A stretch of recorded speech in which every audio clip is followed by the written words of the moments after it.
Shadow Club Rising. Freaks like me. Nobody sees themselves as the bad guy. Even the nastiest, most evil people are heroes in their own minds. I thought I was still a pretty good guy. In the past, whenever I had screwed up, people never got too bent out of shape. "Oh, your heart's in the right place," they would always say, and that's how I still felt about myself.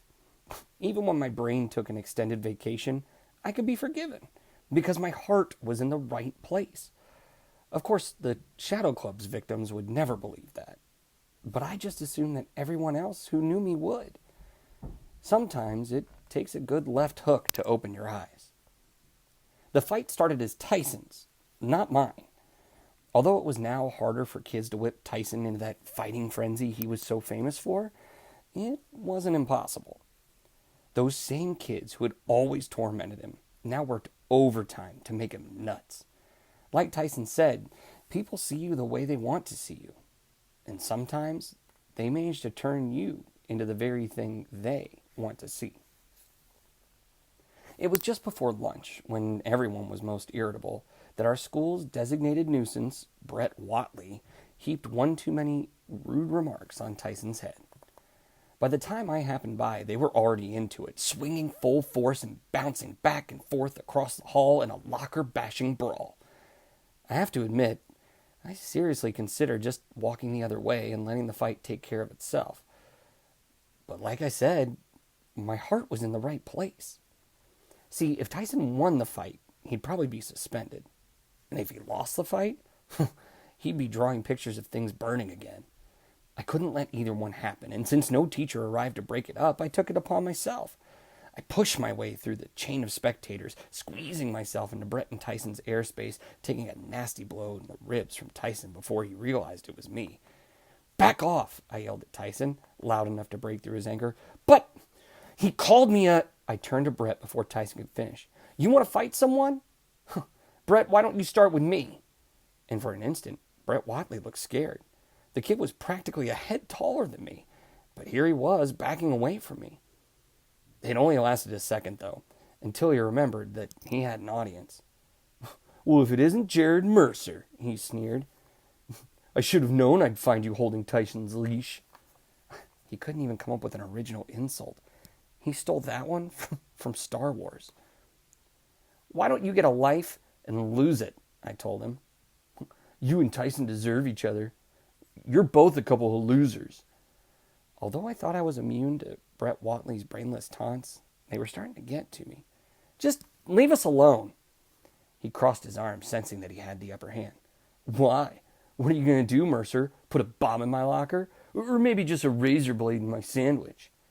Hearing him say that knocked the wind right out of me. I mean, those comments came so far out of nowhere that I thought I had somehow missed part of the conversation. "What?" Then a voice from the sidelines chimed in as well. "Maybe he'll just break your kneecaps in your sleep." And someone else said, "Or maybe he'll just kill your dog." I looked at the faces of the kids around me. I couldn't tell who had spoken, but by the look of distrust on their face, it could have been any of them. Some of them even backed away as if I might actually do those things to them. These were kids I knew. Kids I'd studied with, played with, and joked with for years. Now, they were kids I suddenly didn't know. Or at least they didn't know me. Did they really believe I was capable of such awful things because I had been in the Shadow Club? Brett sneered at me, sensing the support all around him.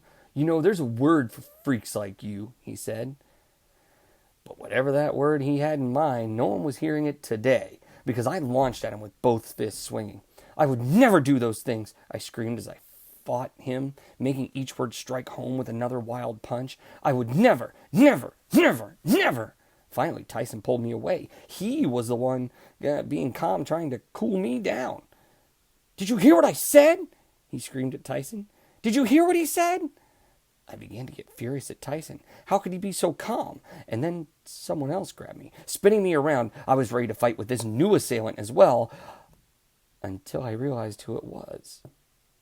I was standing fist to face with our vice principal and guidance counselor, Mr. Grene. Brett was sent to class.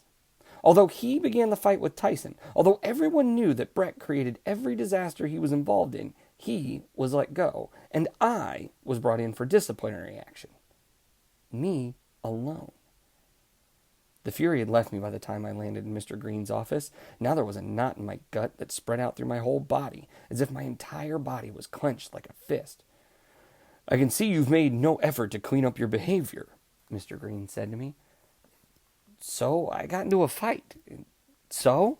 I argued. He said nothing. "I mean, everyone gets in a fight once in a while," I added, "and I haven't done anything wrong for months." He swiveled calmly in his chair. "At least not that we know about." "What's that supposed to mean?" I asked.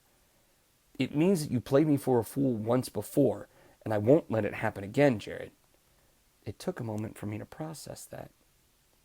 "Kids like Brett Watley are easy," he continued. "With Brett, you always know exactly what you're getting. You know what fights he'll pick, what insults he'll throw. You know what he's going to do before he does it. He's predictable. And in my book, that makes him pretty harmless." I looked down at my shoes. "I don't think so." "But you, Jared, you're not like that. When you pull something, you don't leave a trail behind you. There's no smoking gun. You're quiet.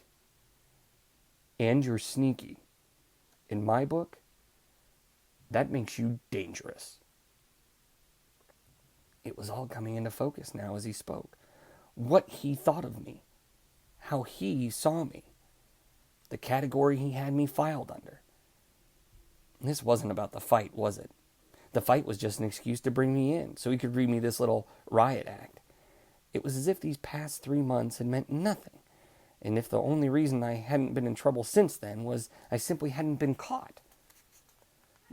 Just because I'm quiet doesn't mean I'm sneaky. And just because you show remorse doesn't mean that you're really sorry for anything," said Grene. "I am sorry."